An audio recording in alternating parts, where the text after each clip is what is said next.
effort by globalists like, say, George Soros and numerous others to, even though there had been a referendum on Brexit, and the British people had said yes to Brexit. We want to leave the EU. There were those efforts by George Soros types to tie it up in the courts, to run on the popular will of the people, an end run on the popular will, and to defeat it. Ireland started to starve more so than they already were.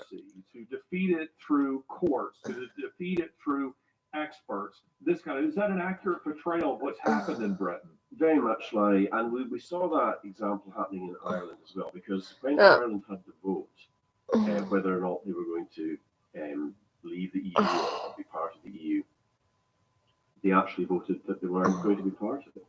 And they kept on having more and more referendums until they voted the way they wanted them to vote. Mm-hmm. So the democracy is only an illusion of the European Union and the globalists. Because you're quite correct to point out that they're not elites. They are elitists. They consider themselves better than everybody else, but they are far from it. I've started to use the term globalist parasite because they prey. I love it. They prey upon and feed upon the backs of the working classes. They have no loyalty to them. They use people in the most obnoxious of ways. And what you were saying there about how they operate is very, very accurate. So we have technically left the European Union, but we haven't. And those defence structures are a major concern. I have people that come on the channel that contact me who are heavily involved with the defence industry. Defence analysts, for example, who are very well connected, who will sometimes tell me that they are extremely concerned. British generals, top military commanders, are very, very concerned about the direction that we're going in. But the problem is, and as you and I have discussed many times before, the people that are in these positions of power and influence, like Rishi Sunak, who is the British Prime Minister, is a globalist, and he serves his globalist master, who happens to be Klaus Schwab of the World Economic Forum. And I think people in America maybe need to understand that this isn't a conspiracy theory. This is, in fact, a conspiracy.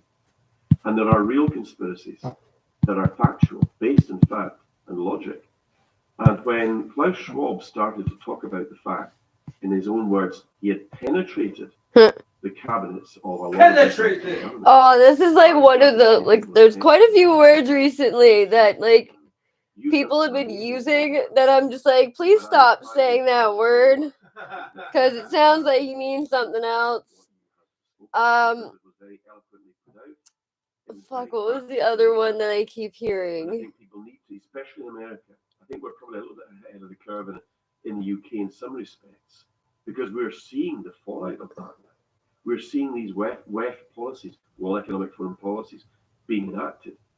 But I mean, if you take the Dutch farmers in Holland, 3,000 of those farms are being Scottish right now as we sit here to record this piece, which means that they're being forcibly forced. You just have an American accent. That they've had for generations. They own the farms, they own the land, they own the livestock. But there are people, once again, connected to the World Economic Forum that are deliberately driving them out of the farming industry. And one of the more sinister aspects of this, and by the way, there are a lot of people in the farming communities who are aware of this now, because I've spoken to them. They are aware of it, but we need to wake more people up. But it's coming. John Kerry, who is the special envoy for climate change to President Biden, has said that farming is the enemy. Farmers are the enemy. They need to reduce the carbon, and as you very eloquently. Oh, that's kind of fucked up and sad. Carbon. I actually can no longer distinguish as well as I used to the difference between all the. Don't let him fool you. So it's about people understanding that this is a serious concern. It is a serious threat to us. Globalism is the enemy of humanity, and we need to push back against it. Someone wrote, "Oi, Linda." Oi, Linda? Yeah. Okay. But personally, I think Linda should be the new Karen. How we deal with our pain. In this course, I'm speaking very personally about my own pain and some of the lessons that I've learned in coping with pain, how we treat people with pain, and what kind of perspective are we to have on the big questions that surround pain and human suffering? I'd rather feel pain than nothing at all. Well, presumably, if you haven't suffered in your own life, you will encounter people who do, and undoubtedly some of them are people who are very near. Doesn't everybody think that they themselves have like the ultimate suffering though? In order to understand what their experience. Oh yeah, fucking. You minister. Of course, here we go with the psychobabble bullshit. So I'd love for you to take this course of mine. Love when people fucking integrate science into fucking religion. Not just to my course, but to more than 100 other courses that are dealing with very practical issues and assisting you in living and in flourishing. So where can you get this course? Well, you can't get it at Amazon. You can't get it at Apple. You can't get it at Netflix. You can only get it at Tome. So I want you to go to tomeapp.com/. Are you illiterate to learn too? more? Why is everybody illiterate? Back to the podcast. Jim, do you think that Americans, you've only been here for how long have you been here? A week, 10 days? I flew out on my I always feel like it's offensive to ask someone who's not from like the Western world, like even if they're like white and English. You find that Americans are naive. So how long have you been here? When did your people get here? They're not seeing it. They're illegally there in the red state. I mean, you were commenting, for instance. Or like, when did your family come and genocide the Native Americans? Take a look. Describe that experience. Well, I mean, I like to shoot. You know, it's all targets that I shoot. You know, but in Great not Democrats. That's not what he's doing. So. I don't think anybody fucking insinuated that until you just fuck. You're psychotic. Why isn't everybody who's like, praise Jesus, but I have the right to shoot a motherfucker? Like, of semi-automatic shotguns and firearms on the wall.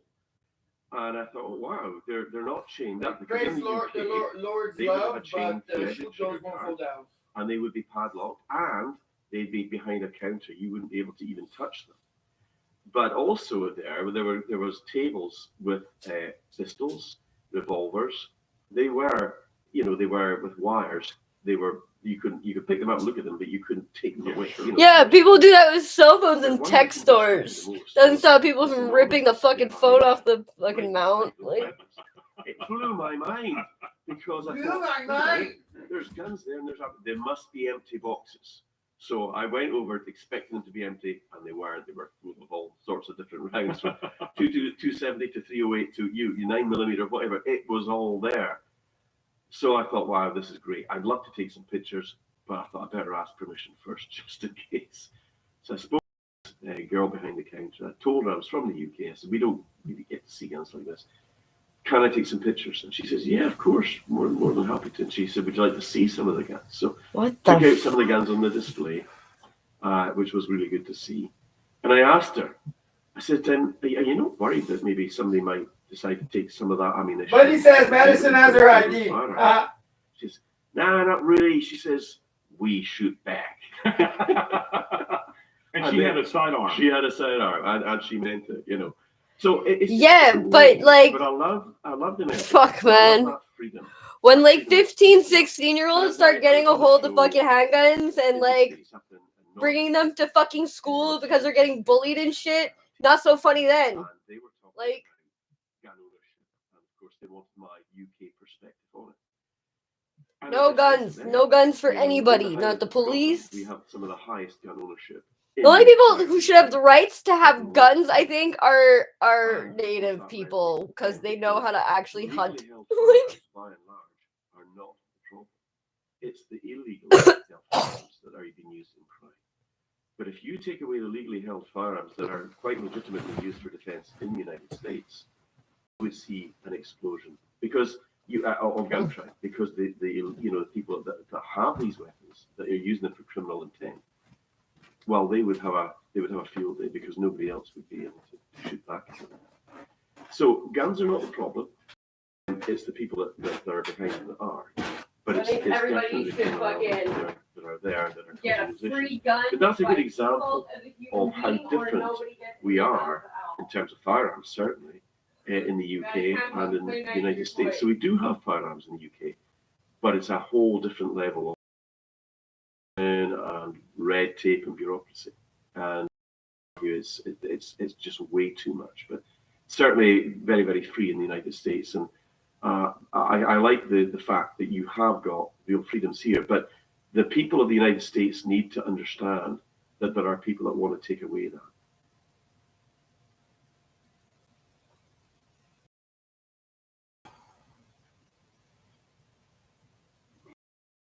The day before that, he bailed out AIG, which is an insurance company, not even a bank actually, to the tune of about $160 billion. Now, Mr. Bernanke, where did you get $160 billion to bail out AIG? Is that tax money that the Fed is spending? The banks have accounts much the same way that you have an account in a commercial bank. So to lend to a bank, we simply use the computer to mark up the size of the account they have with the Fed. So it's much more akin, although not exactly the same, but it's much more akin to printing money than it is to borrowing. Banks create new money, lend credit, buy existing assets, or make an account, which mostly involves expanding their assets. When a bank buys securities, such as a corporate or government bond, it adds the bond to its assets and increases the company's bank deposits by the corresponding amount. New commercial when people spend a credit that has been granted to them by banks. I found that talking on the doorstep from August last year round to August 2009 round to the general election, or 8-9 months, I suppose, knocking on doors, is that when you try to explain how the money system works, there's an almost inbuilt refusal of people to accept that such a bizarre situation could actually exist. You know, banks don't create money out of thin air. That's ridiculous. They can't do that. They lend out their depositors' money. Most people have an idea of how money is. They're used to their own way of handling money, and they try and implement their own idea of how their small household economy works into the national economy. And of course, it just doesn't work out. It just doesn't work out at all. By 2008, the outstanding loan portfolio of bank-created credit, also known as commercial bank money, stood at over £2 trillion. As recently as 1982, the ratio of notes and coins to bank deposits was 1 to 12. By 2010, the ratio had risen to 1 to 37. That is, for every pound of Treasury-created money, there was 37 pounds of bank-created money. In the 10 years prior to the 2007 crisis, the UK commercial bank money supply expanded by between 7 to 10% every year. A growth rate of 7% is the equivalent of doubling the money supply every 10 years. The amount of money they're creating out of nothing is just incredible. 1.2 trillion in the last 10 years. And that money is being distributed according to the priorities of the banking sector, not the priorities of society. Banking sector itself grew from 1980, $2.5 trillion to $40 trillion by assets. In 1980, global bank assets were worth 20 times the then global economy. By 2006, they were worth 75 times, according to the UN. As the following chart shows, total bank assets of UK banks as a percentage of GDP remain relatively stable at 50 to 60% up to the end of the 1960s. After that, they shot up dramatically. And the real money in the world to be made today is not by producing anything at all. It's simply by forms of speculating, basically making money from money. That's the most profitable and by far and away the biggest form of activity, of economic activity that exists in the world today. Today, banks are no longer restricted by how much they can lend, and as such, how much new credit they can create out of nothing. They are restricted solely by their own willingness to lend. The issue with allowing banks to create money, there are two main issues. Firstly, the fact that they create this money when they make loans. So it guarantees that, you know, we have to borrow all our money for the economy from the banks. As such, to have a healthy growing economy, the government needs to put in place strategies to allow for ever-increasing debt. The only way the government can create additional purchasing power is by getting itself and us into more debt. The second big issue with allowing banks to create money is that they have the incentive to always create more. You know, they create more money if they issue a loan. They get the bonuses and the commissions and the incentives to create, you know, to lend as much as possible. You have to develop a sales culture. What did they do? They recruited an amazing guy, lovely guy, Andy Hornby, who came from Asda, to turn the bank into a supermarket retailing operation. If you trust bankers to control the money supply will just grow and grow and grow, as will the level of debt, until the point where it crashes, when some people can't repay the debt, and then they'll stop lending. You hear politicians and journalists saying, you know, we've been living beyond our means, we've become dependent on debt, we need to rein in our spending and live within our means. It's not possible in the current system. You know, the reason why everybody's in debt now is not because they've been recklessly borrowing. We haven't borrowed all this money from, you know, an army of pensioners who've been saving up their whole lives. Money in the current system is debt. You know, it's created when banks make loans. So the only way in the current system that we can have any money in the economy, you know, the only way we can have money for business to trade is if we borrowed it all from the banks. And it's the very opposite of what the Tory party is arguing today, which is that you have to create savings before you can help the National Health Service. And it's because economists have completely confused those things, both in monetary policy terms, but also in economic thinking, and because most people still harbor the old-fashioned view that you need savings before you can invest, that we have the mess that we're in today. Now, one of the reasons why we find it difficult to understand the banking system and credit creation is that we leave school without any money, and we go and get a job working as an apprentice to a plumber. We work really hard all month. At the end of the month, somebody puts money in our bank. And so for us, the logic is you work and then you get money, you get savings. In reality, you would never have got that job if credit hadn't been created in the first instance. It's a really important conceptual misunderstanding, and it isn't something that the public just are guilty of. Economists don't understand this stuff. Money doesn't come out of economic activity. A lot of people I've come across as kind of assume that if you've got businesses and you've got people doing things, that somehow money emerges out of the process of people doing things, making things and growing things and selling things and producing things, that somehow money just emerges. It's not. It's like oil in the car. You have to put it in. When I see David Cameron talking about how we need an economy not based on debt, but we need an economy based on savings. I'm sitting here waiting until tomorrow. It's ridiculous. It's absolutely absurd, and it shows his complete lack of understanding of how our money system actually works. What he's essentially saying is that we need an economy with That's no not money. true. If everyone was saving, we'd have Why would you say such a thing? Of money, which is essentially what a bank write-off is. Essentially, is people defaulting. Yeah. Which is I got you a house just so I can deal with you all the time. If people weren't taking on the debt, then it's just such a joke. But it's true. An amateur understanding of how our economy works and how the monetary system works and how money is actually created. So I really do get a laugh out of watching what people are actually saying. Already died? Regurgitating what they've learned off each other. Shut your cat! And it just makes me.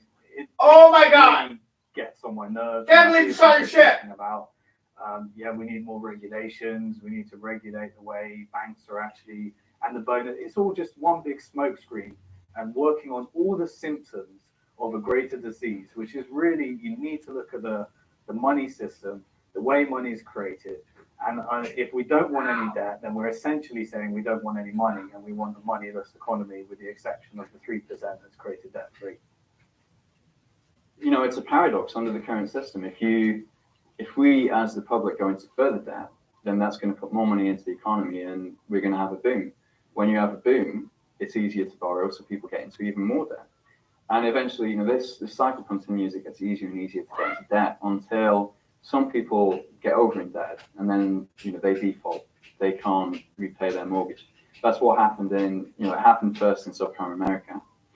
And then, you know, that just brings through a wave of defaults, which will ripple across the entire economy. Banks go insolvent, then we're into a financial crisis. And then the banks stop lending. And, you know, they were excessively lending in the boom. You're not yelling at and then they stop lending, and then that makes the recession even worse. People lose their jobs, and then they become even more. You're not starting to yell, bro. You're dead. You know, we have a system where we have to borrow in order to have an economy. We have to be in debt to the banks, and that guarantees, you know, massive. This is the boom bust cycle. I've said before, Mr. Deputy Speaker, no return to boom and bust.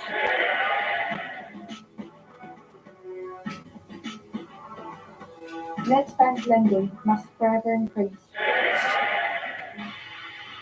We're paying interest on every single pound, even if you think the money belongs to you. Somebody somewhere is paying interest on that money. The banking system has such a huge impact on the world, but only because it supplies our nation's money supply. We have to protect them. We have to subsidize them.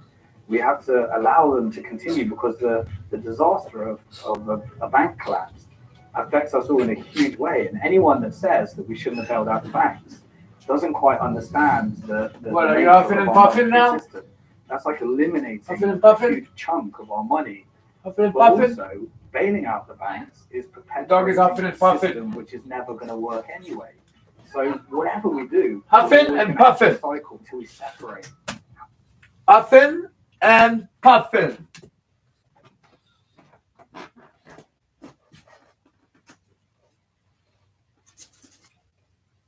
Huffing and puffing. What do you want?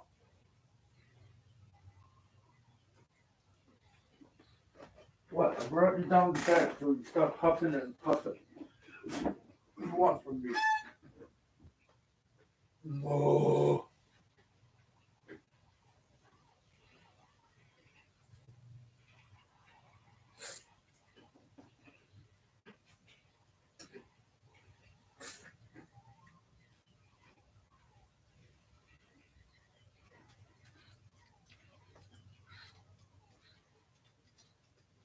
Come on.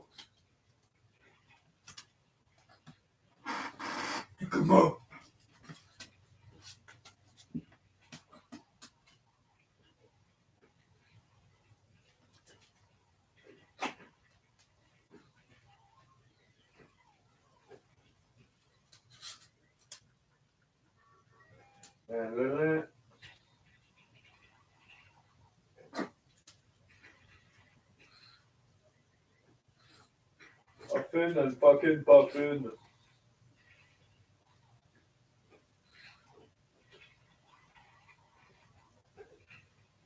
Your face. Look your face.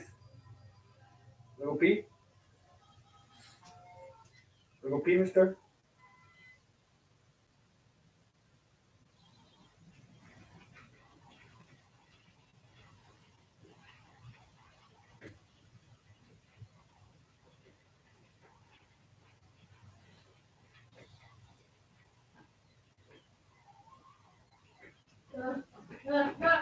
No!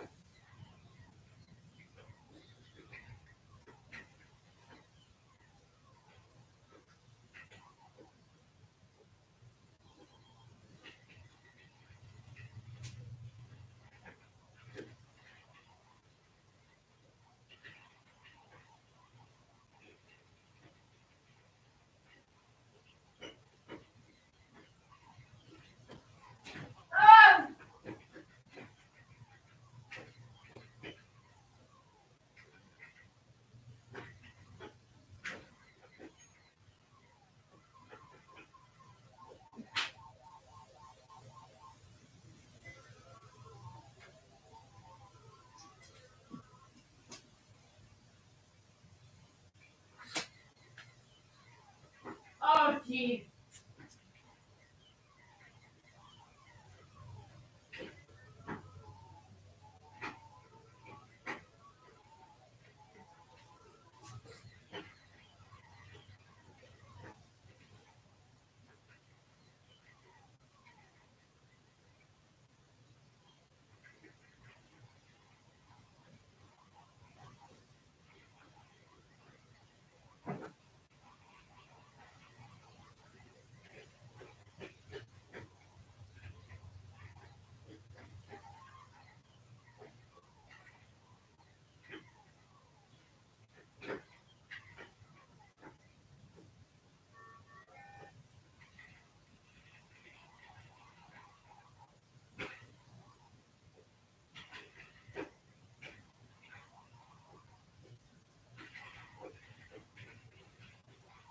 No.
Why?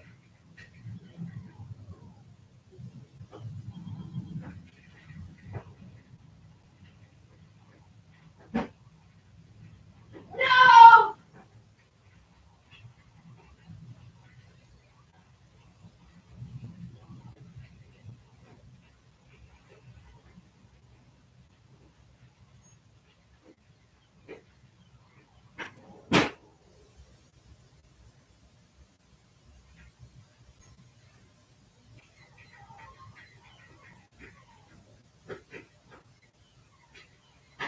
No!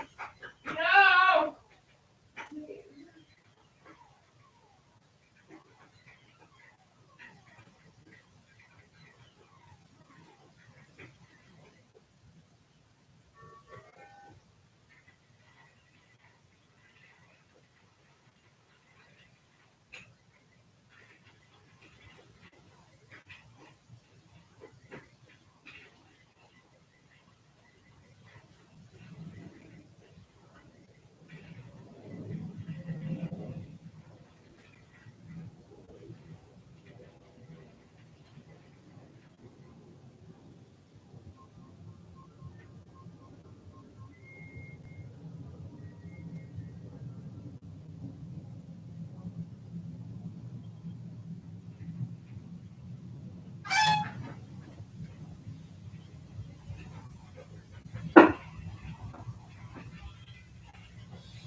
No!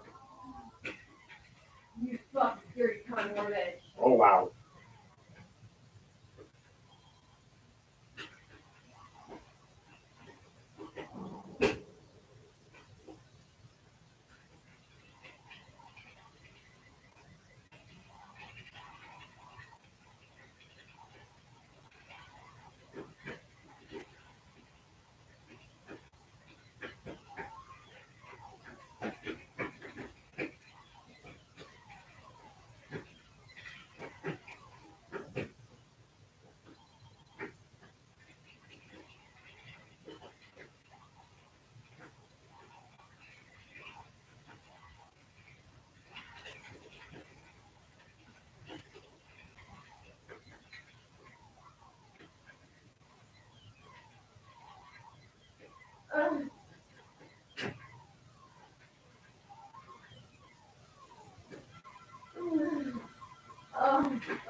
Why?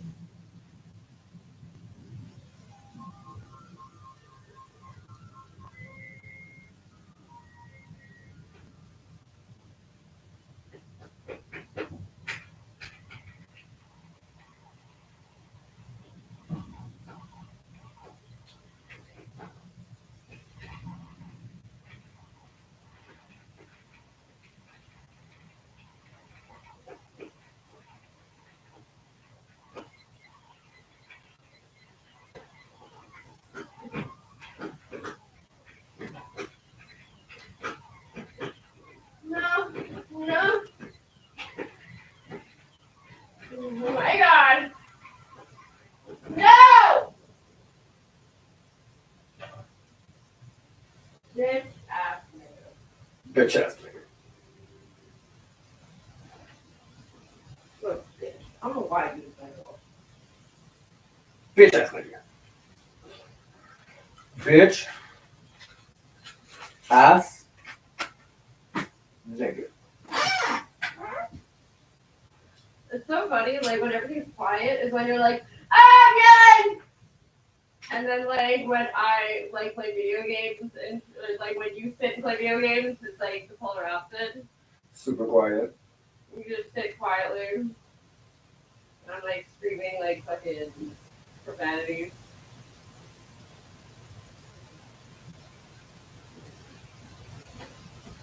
Bitch ass nigga.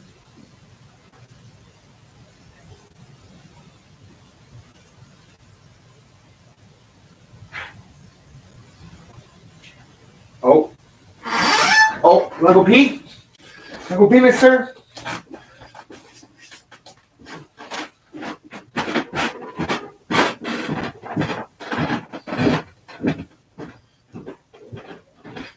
Go get the stool. Incoming. Okay? Go get food. Go get. Go come in around. Okay? Okay. Go.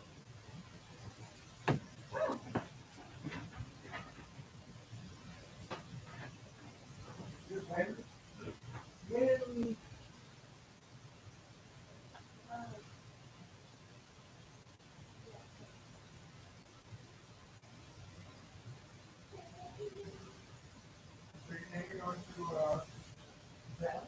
Well, no, we forget that. But, what?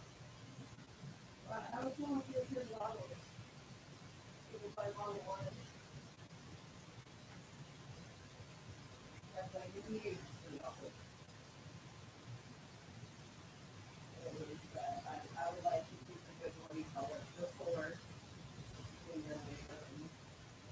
Like, I could see she was a little bit annoyed and it took me a lot longer and I really did not think it was gonna fit. And I'm pretty sure she was like, she probably broke it. It's probably no good no more. I speak English. Yeah. It's probably no good no more. This is English, no?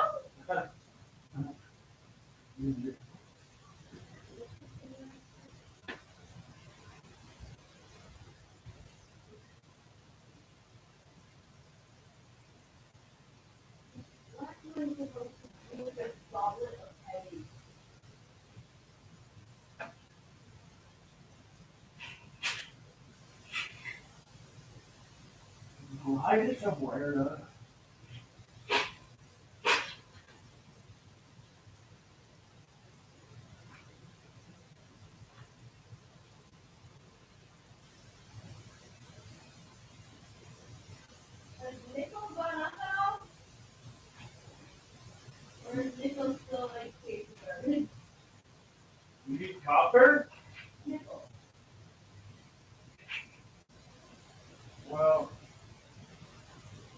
got the biggest price as usual. Why? The pennies are in copper.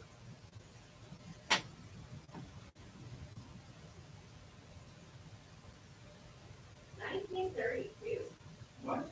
What? Take that out of there. That's what? 1932?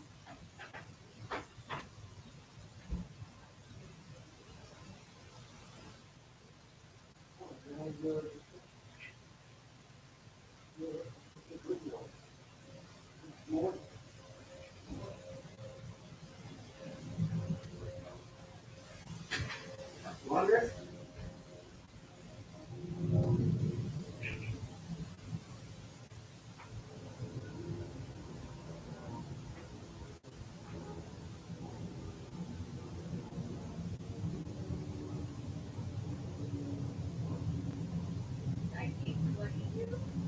What?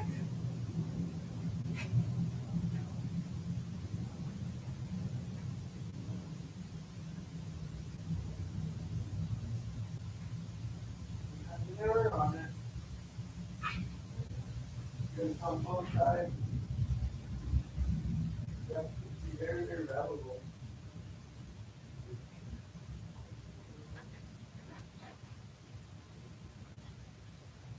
This is all.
Why?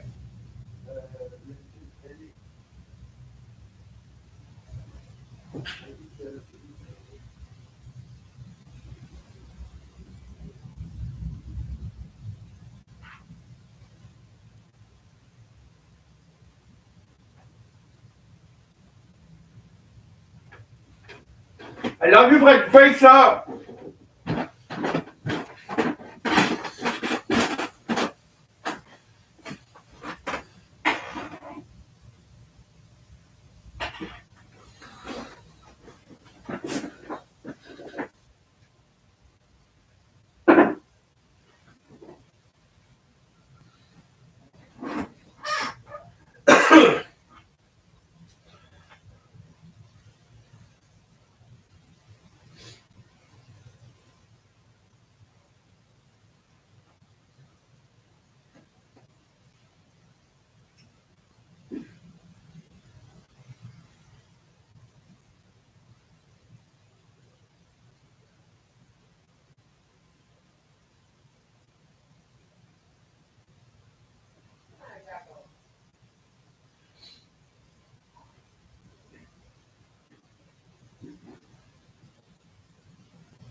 Always the sad face.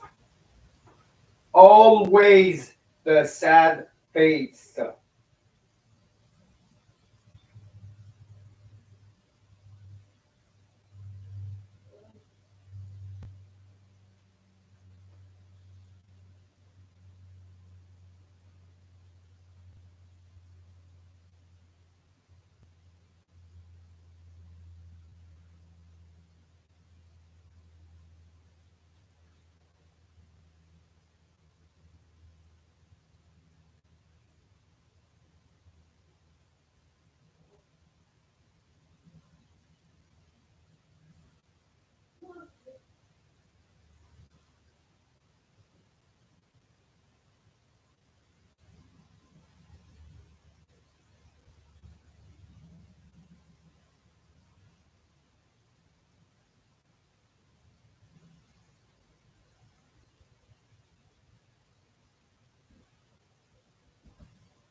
Which one? Which one? One of the front doors. Oh.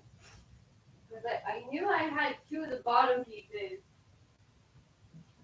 I just, for the life of me, could not remember fucking where I put the other one. And as it turns out, I just dropped it when I was putting it up.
For fuck's sake.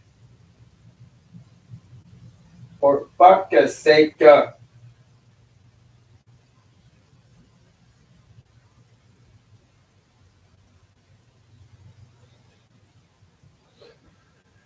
It's not 10 a.m. It's 1 p.m. because there's 3 hour difference.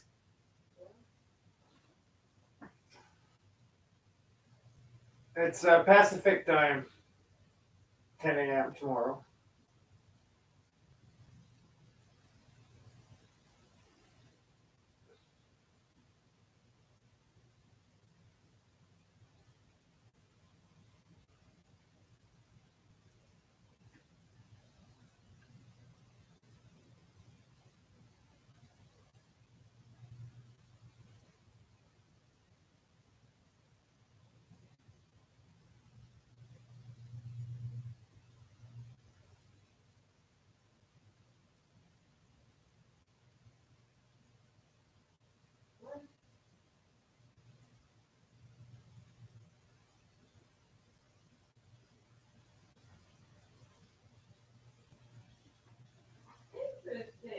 Wait.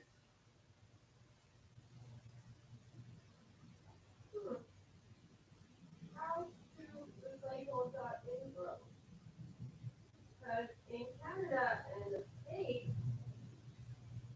are different disposal.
Imagine that was your job, making tabs.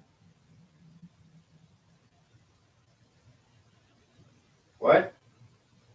I don't know. It's like, imagine that was your job. I keep thinking about that fucking ad I got the other day of like that black dude who's just like, listen, lady, let me tell you a solution for your period. And it's literally like a pair of underwear that absorb your blood.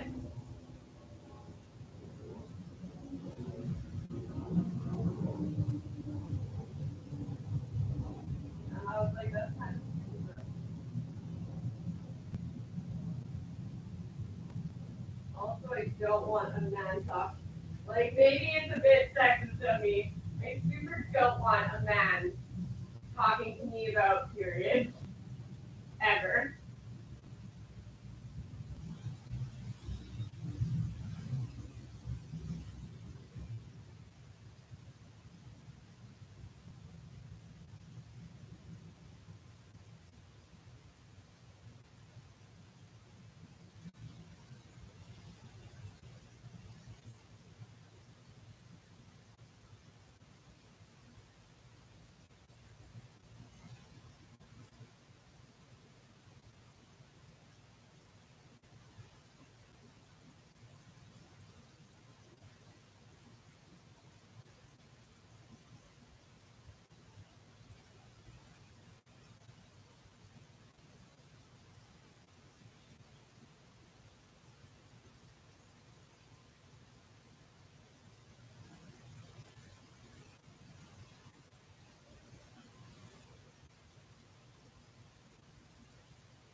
Oh, so John said to ask the landlord about the oil tank. Yeah. I'm wondering if that's what's been leaking. No? No. But John said like the gate could be broken. But it's not heating up anymore. Well, yeah, I know. But I'm just curious if maybe there was a problem with it like previously.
I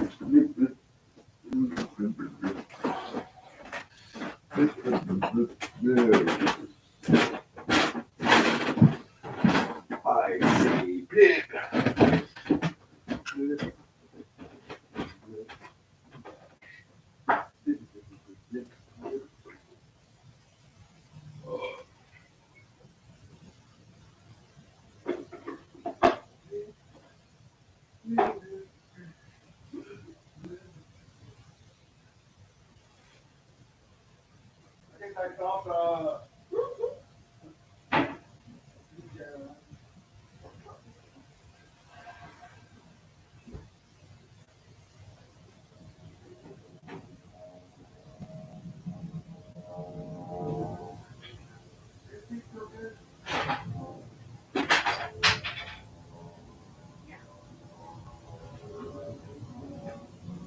Yeah, Jacko, I know.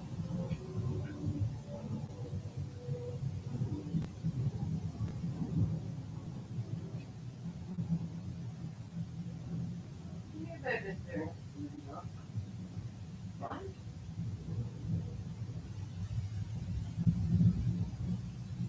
What's the date on it?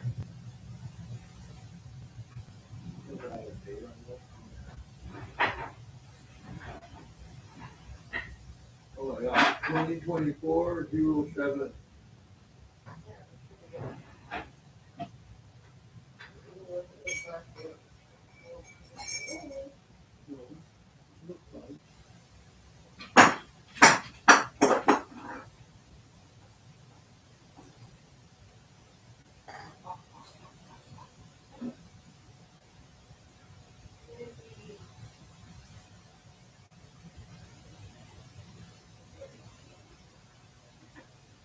Are you Swedish chef? Green beans. You take the green beans. Wow. Are you lovely? What the fuck is this little ball?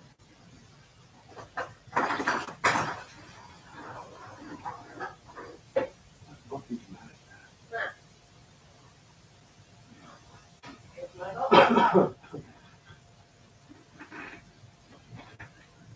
Okay, well, don't make it go throw up.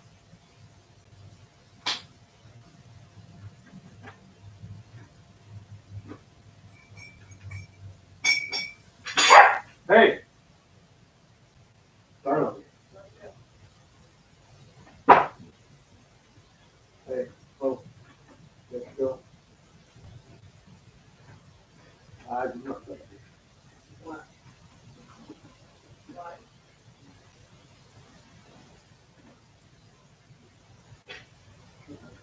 Want me to make you your what? Your fish coffee? Oh, cool. Yeah, coffee for me. I think it's Yeah, clean. coffee for me. That's not that far. Try some mocha.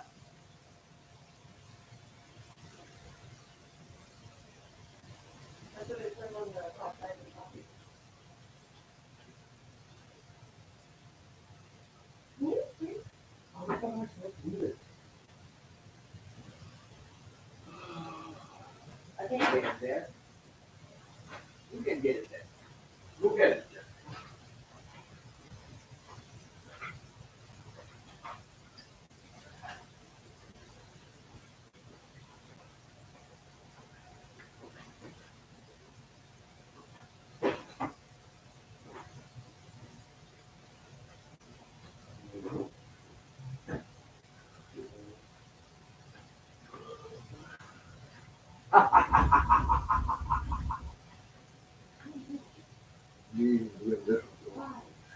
I want more coffee!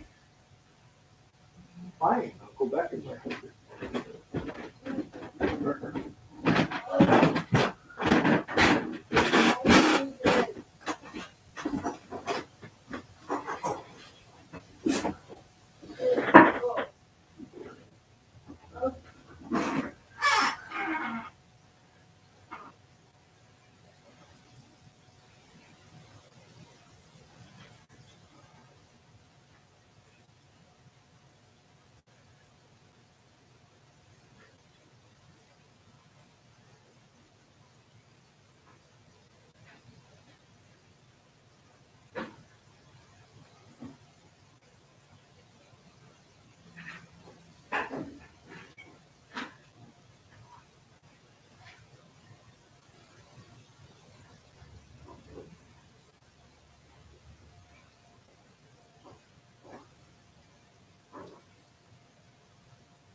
Oh.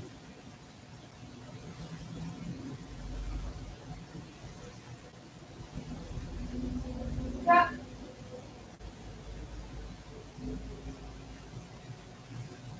Are you dead? Who, me? No. I'm reading. That's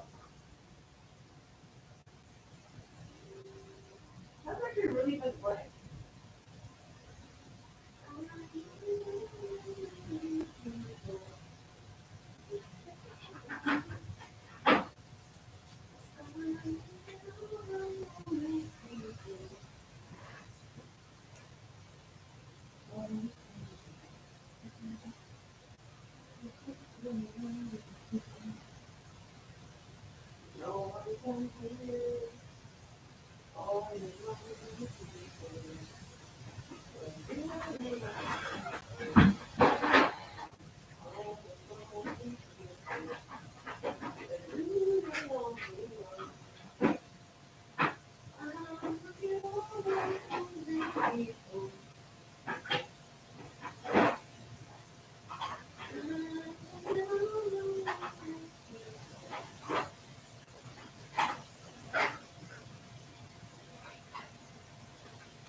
What are you reading?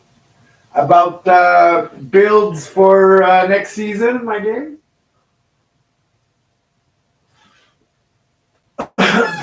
Because my build was way too powerful, so they're nerfing it down. Or overpower damage is going to drastically go down next season.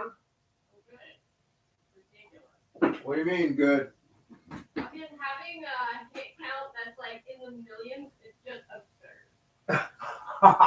It doesn't make any sense. It's still, I You still. have a hit rate of like 4 billion. Yeah, but So dumb. in the end game, that was the dungeon they were doing. They were 25 tier. I only did to tier 5, and I couldn't do it further. Yeah, that's stupid. So But that comes from too many updating. no, that comes from building a game and not actually playing it before releasing it. But that's the thing about those kinds of games. Like, honestly, it would kind of be ridiculous to assume that you could have like an open map concept and like it not have these little fuck ups, I guess. Yeah, no, for sure. It's like Star Wars. Like, Star Wars would not have been as nearly as popular as it was if it were not for the fact that 20 years prior, they had planned it out and all, like, miraculously, not one of the main actors. Yeah, that's true. Were, like, That is super true. Like, if they had changed even. And then when they actually finished it, one of the actors dies. Yeah, no, but like that's why they absolutely had to do this. Like it was inevitably bound to happen. But still, 20 years of having a full cast that is exactly the same cast is very impressive. Yeah. Usually people don't last like a season of a show playing with. Right.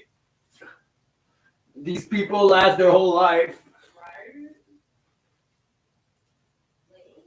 Right? Wait.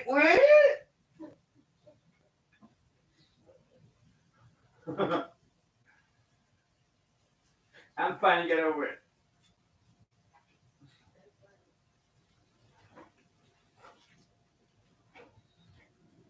"22 hours and 30 minutes left."